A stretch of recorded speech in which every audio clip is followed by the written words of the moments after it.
Beans വെക്കുമ്പോഴേ തേങ്ങ വേണം എന്ന് നിർബന്ധം പറയുന്നവർക്ക് ഇതേപോലെ ഒന്ന് വെച്ച് കൊടുത്തു നോക്കും. നല്ല ടേസ്റ്റാണ്. ഒരു സ്വല്പം പോലും തേങ്ങയില്ലാതെ വളരെ ടേസ്റ്റി ആയിട്ട് ബീൻസ് മെഴുക്ക് പുരട്ടി ഉണ്ടാക്കാം. വെന്ത് വരുമ്പോണ്ടല്ലോ നമ്മൾ ബീൻസൊക്കെ അലിഞ്ഞ് വളരെ സോഫ്റ്റും ടേസ്റ്റും ആയിട്ടുണ്ടാവും. അപ്പൊ ഇതേപോലെ ഒന്ന് ഉണ്ടാക്കി കഴിച്ചു നോക്ക്. എന്നിട്ട് പറയ് തേങ്ങ വേണോ വേണ്ടയോ ബീൻസിനെന്ന്. ഹായ്, അമല സ്വാമിയുടെ പുതിയൊരു വീഡിയോയിലേക്ക് എല്ലാവർക്കും സ്വാഗതം. ബീൻസിൽ തേങ്ങ വേണം എന്ന് പറയുന്നവർക്കാണ് കേട്ടോ ഇന്നത്തെ വീഡിയോ ഞാൻ ഷെയർ ചെയ്യുന്നത്. കാരണം എന്താണെന്നറിയോ, ബീൻസിൽ തേങ്ങ ഇട്ടാലേ ടേസ്റ്റ് ഉണ്ടാവുള്ളൂ എന്ന് പറയുന്നവർക്ക് ഇതേപോലെ ഒന്ന് ഉണ്ടാക്കി കൊടുത്ത് നോക്കുക. നല്ല ടേസ്റ്റാണ്. ഒരു തരി പോലും തേങ്ങയില്ലാതെ തന്നെ ബീൻസും ക്യാരറ്റും ഇട്ടിട്ട് ഒരു മെഴുക്ക് പുരട്ടി ഉണ്ടാക്കാം. നല്ല ടേസ്റ്റാണ്. അതിന് വേണ്ടിയിട്ട് ബീൻസും ക്യാരറ്റും നന്നായി കനം കുറച്ച് അരിഞ്ഞ് കഴുകി നുറുക്കി കൊണ്ടുവന്നിട്ടുണ്ട്. അതിലേക്ക് വേണ്ട ചെറിയ ഉള്ളി എടുത്തിട്ടുണ്ട്, പച്ചമുളകും 2 തണ്ട് കറിവേപ്പിലയും. അപ്പോൾ ചെറിയ ഉള്ളി ഒന്ന് കട്ട് ചെയ്തിട്ടുള്ളൂ കേട്ടോ, നീളത്തിലിങ്ങനെ. അപ്പോൾ അതാണ് ടേസ്റ്റ്. അപ്പോൾ അതേപോലെ പച്ചമുളക് നീളത്തിൽ അരിഞ്ഞിട്ടിട്ടുള്ളത്. കുട്ടികളൊക്കെ കഴിക്കുമ്പോഴേ ബീൻസ് ഏതാ പച്ചമുളക് ഏതാന്ന് കണ്ടാൽ അറിയില്ല. അപ്പം അതറിയാൻ വേണ്ടിയിട്ടാണ്. അപ്പോൾ പച്ചമുളക് നമുക്ക് മാറ്റി നീക്കി വെക്കാമല്ലോ, അതിന് വേണ്ടിയിട്ടാണ്. അപ്പോൾ ചട്ടി വെച്ചിട്ടുണ്ട്, അതിൽ വെളിച്ചെണ്ണ ഒഴിച്ചു, കടുക് പൊട്ടിച്ചു. ഇനി നമുക്ക് വേണ്ടത് ഉഴുന്ന് പരിപ്പ്, അത് സ്വല്പം ഒന്ന് ഇട്ട് കൊടുക്കുക. നമ്മളുടെ മെഴുക്ക് പുരട്ടിയുടെ ടേസ്റ്റേ മാറ്റിക്കളയും. ഇനി ഒരു വറ്റൽമുളകും കൂടെ പൊട്ടിച്ചിടുക. ഇതും കൂടെ ഇട്ട് കഴിഞ്ഞാൽ നമ്മളുടെ അരിഞ്ഞു വെച്ചിട്ടുള്ള പച്ചമുളകും ചെറിയുള്ളിയും കറിവേപ്പിലയും കൂടെ നന്നായി ഇളക്കി കൊടുക്കുക കേട്ടോ.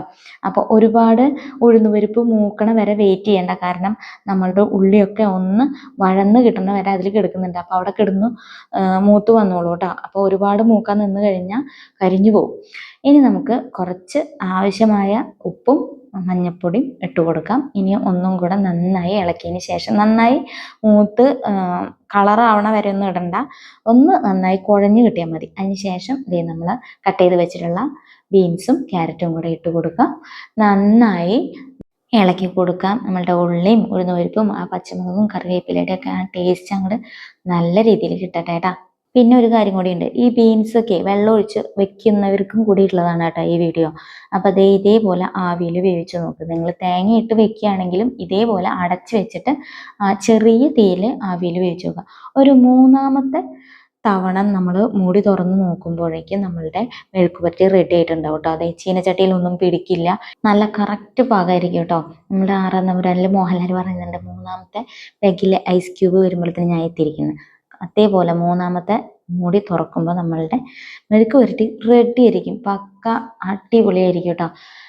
ഈ ബീൻസൊക്കെ വെന്തിട്ടുണ്ടല്ലോ, അതിൻ്റെ കനമൊക്കെ കുറഞ്ഞ് നല്ല സോഫ്റ്റ് ആയിട്ടിരിക്കും. അതിൻ്റെ ഉള്ളിൽ ഒന്നാമത് ബീൻസിൽ വെള്ളമാണ്. അപ്പം നമ്മൾ വെള്ളം കൂടെ ഒഴിച്ച് വേവിച്ചാലോ അത് വീർക്കത്തേ ഉള്ളൂ. പക്ഷേ ഇതേപോലെ ആവിയിൽ വേവിച്ച് നോക്കിയേ, ആ വെള്ളമൊക്കെ വറ്റി നല്ല സോഫ്റ്റ് ഒക്കെ ചുരുങ്ങി ഇച്ചിരി കോളായി. നമ്മൾ അടുപ്പത്തിട്ടപ്പോൾ എത്രത്തോണ്ട് ഉണ്ടായിരുന്നു, ഇപ്പം കണ്ടോ അതിൻ്റെ ക്വാണ്ടിറ്റി കണ്ടോ. അപ്പോൾ അത്രയും ടേസ്റ്റും അതിനുണ്ടാവും കേട്ടോ. അപ്പോൾ ഉള്ളിയുടെയും ഒക്കെ ആ ടേസ്റ്റ് നല്ല രീതിയിൽ കിട്ടും. അപ്പം നമുക്ക് ഒരു തരി പോലും തേങ്ങയുടെ ആവശ്യമില്ല, അത്രയും ടേസ്റ്റാണ്. തേങ്ങ ഇടാതെ തന്നെ ഈ ബീൻസ് തനിയെ വെക്കാം. ഇനി അതിൽ എന്താ പറയുക, തേങ്ങ ഇടാത്തതല്ലേ എന്ന് പറഞ്ഞിട്ടാണ് ഒരു ക്യാരറ്റും കൂടെ ഇട്ട് കൊടുക്കുന്നത്. അപ്പോൾ ഇങ്ങനെ വെച്ചാലും നല്ല ടേസ്റ്റാണ്. ക്യാരറ്റ് ഇടാതെ ബീൻസ് വെക്കുമ്പോഴും ക്യാരറ്റ് ഇട്ട് ബീൻസ് വെച്ചാലും ആവിയിൽ വേവിച്ചെടുത്താൽ മതി, നല്ല ടേസ്റ്റാണ്. അപ്പോൾ ഇതേപോലെ ഒന്ന് വെച്ചിട്ടില്ലെങ്കിൽ, തേങ്ങ വേണം എന്ന് നിർബന്ധം പറയുന്നവർക്ക് ഇതേപോലെ ഒന്ന് വെച്ച് കൊടുക്കുക. അവർ അതിൻ്റെ ടേസ്റ്റ് ഒന്ന് നോക്കി പറയട്ടെ, തേങ്ങ വേണോ വേണ്ടിയെന്ന്. അപ്പോൾ ഇന്നത്തെ വീഡിയോ എല്ലാവർക്കും ഇഷ്ടപ്പെട്ടു എന്ന് വിചാരിക്കുന്നു. അടുത്ത വീഡിയോയിൽ വീണ്ടും കാണാം. Bye bye.